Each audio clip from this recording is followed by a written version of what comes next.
I'm going to give you 3 very simple instructions. Instruction number 1, identify your dominant hand. Instruction number 2, with your dominant hand, snap your fingers 5 times very quickly. Awesome. Instruction number 3, with the forefinger of your dominant hand, the pointer finger of your dominant hand, on your forehead, draw for me a capital E. Excellent. This is an experimental technique that social psychologists have used since the early 1980s to measure what's called perspective taking, the ability to get out of your own head and see things from someone else's point of view. Snap your fingers 5 times quickly. What's that instruction about? Nothing. It's just a distraction.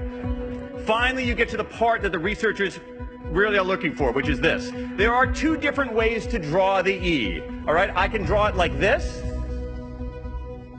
so you can see it, your perspective, or I can draw it like this, so I can see it, my perspective.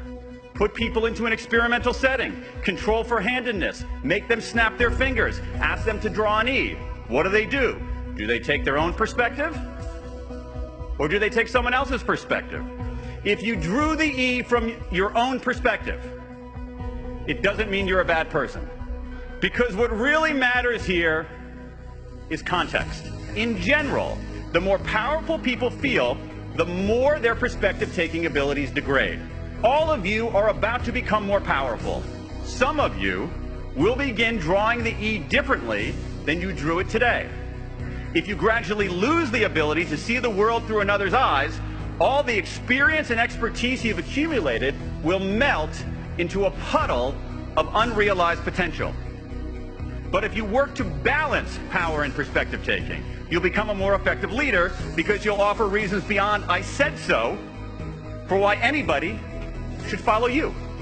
You will avoid what could be the biggest mistake that bosses, teachers, executives, government officials, and anyone else in a position of power can make. And the mistake is this: thinking you're the smartest person in the room. If you think you're the smartest person in the room, you've just proved that you're not. Believing that you're the smartest person in the room, trust me on this, never ends well. Remember the lesson of the E.